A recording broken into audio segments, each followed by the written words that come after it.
Budapest, 1913. Buda and Pest, with the silver line of the Danube flowing between them.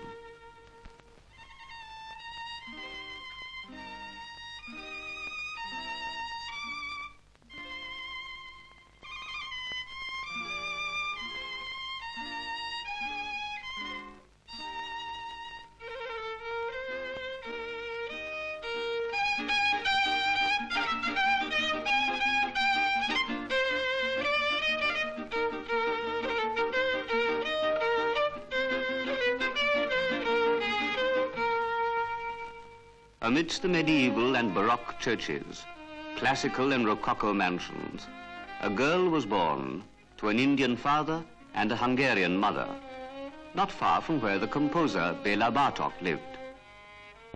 The girl was named Amrita, the undying, the immortal. She was to become India's great modern painter.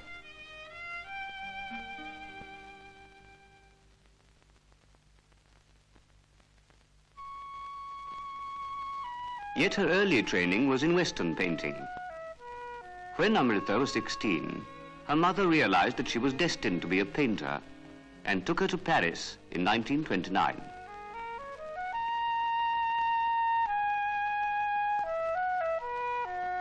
Here she encountered the masterpieces of the Renaissance, the French masters of the later years, Van Gogh, Cézanne, Gauguin.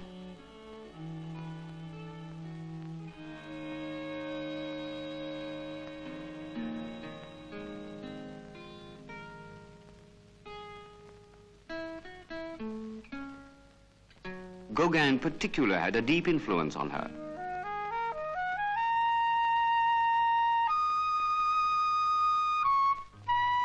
She studied painting first at the Grand Chaumière and later at the famous École des Beaux-Arts. She avoided shortcuts. She submitted to all the rigors of a strictly academic discipline and mastered an arduous technique.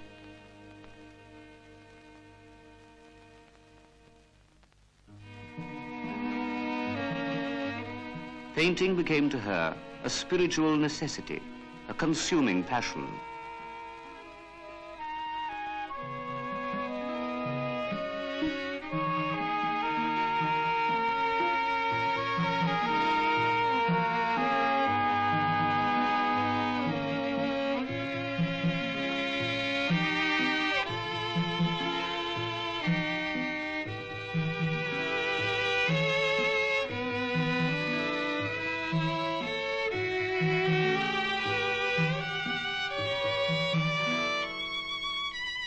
She exhibited at the Grand Salon. She was elected an associate of it while still in her teens. Already, Amrita displayed a remarkable maturity of thought and technique, of form and color. And above all, a depth of melancholy, an absence of illusions. Where had she learnt to see life with such pitiless eyes?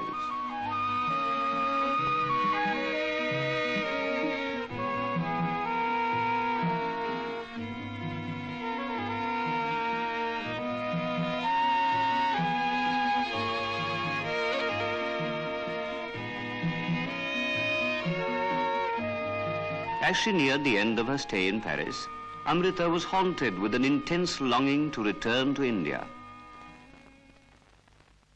India not that of the travel posters, voluptuous, colorful, sunny and superficial. It was an India desolate yet strangely beautiful, of endless tracts of yellow-grey land, of dark-bodied, sad-faced, thin men and women,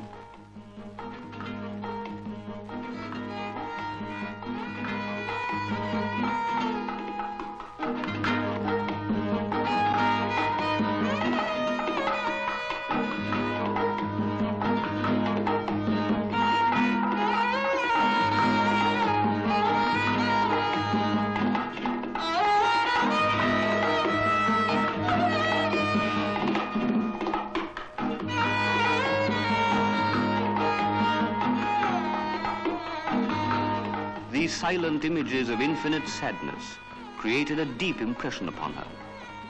Images of a people weighed down with fate, a people paralyzed by uncomplaining. It was this condition which struck Amrita Sher-Gil with all the force of a new revelation.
Gone was the passion for Gauguin. Gone too were the features of Western training. The lines, the forms, the colors bore the unmistakable impress of an original talent.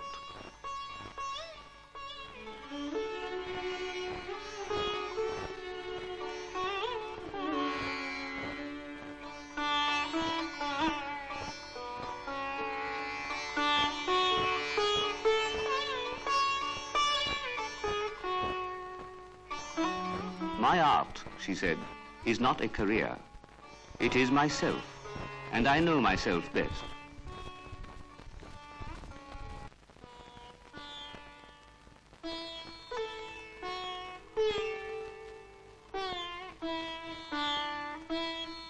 Amrita discarded revivalism, but she was proudly aware of India's artistic heritage. On a visit to Ajanta, she was greatly moved by the simplicity of physique, the clear outline, the firmly molded form of the frescoes.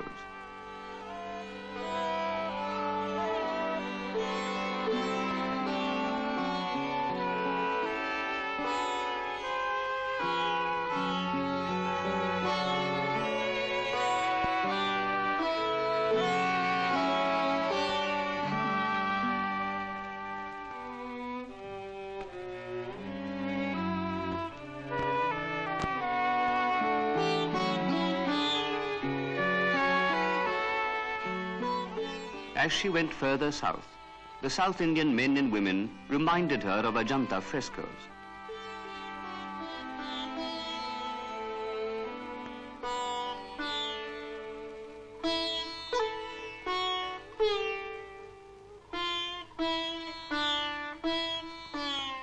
Her technique changed, but the mood of melancholy remained.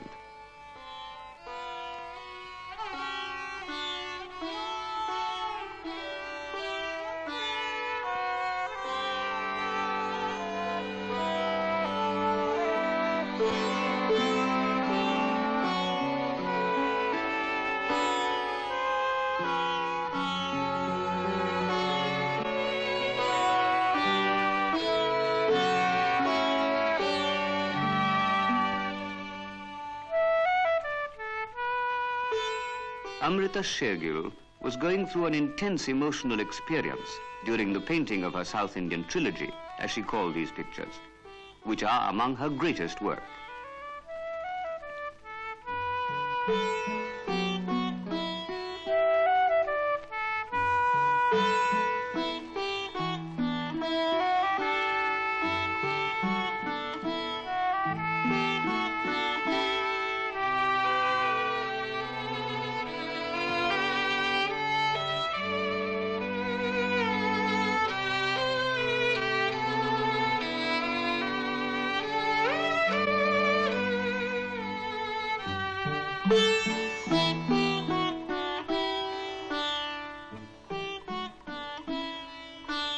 Color, voluptuous, vibrant, once again possessed her as it had possessed the Mughal miniaturists.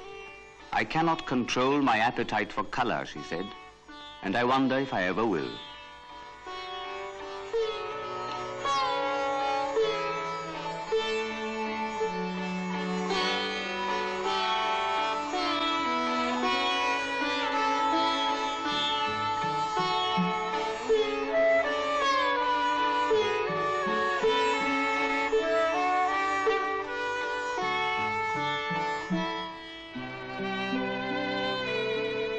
A myriad-tinted picture of rural India emerged from Amrita Sher-Gil's paintings, and red was the strongest color in her new palette.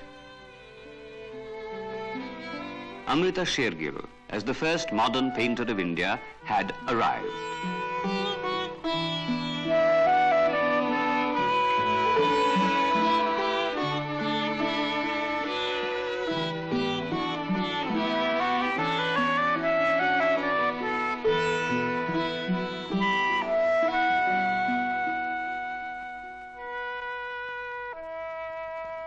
In June 1938, she left for Hungary to marry her cousin Victor Egan.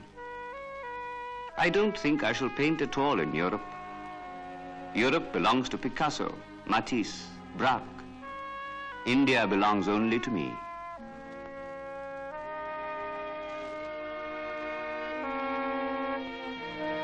She did paint in Hungary, but her paintings retained the wistful, melancholy mood of India.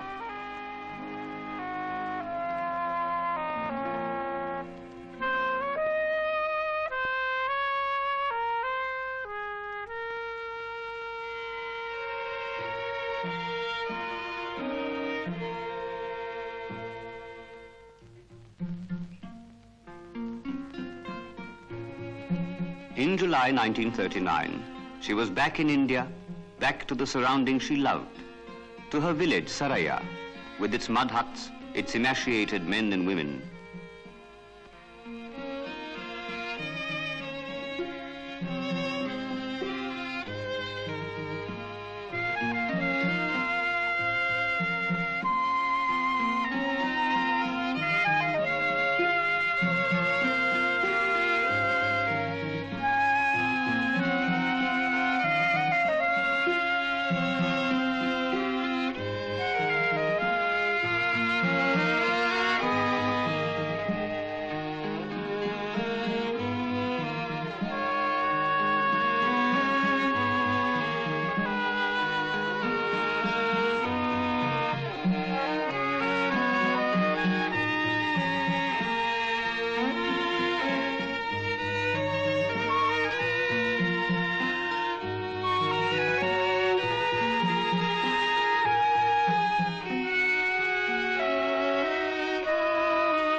"I'm fearfully tired," she wrote to a friend.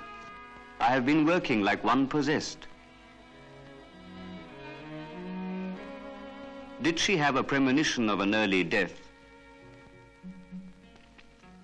Already at 26, Amrita Sher-Gil was a major artist and had created a remarkable body of work which was to inspire a whole generation of painters.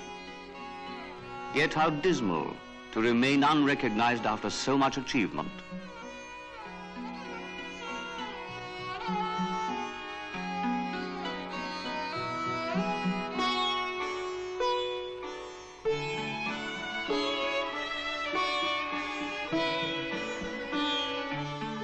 A sense of desolation crept over her. The village of Saraya, which had inspired so many of her paintings, now seemed intolerable. She moved to Lahore.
She was in the midst of preparing an exhibition of her work when, on December the 5th, 1941, she died.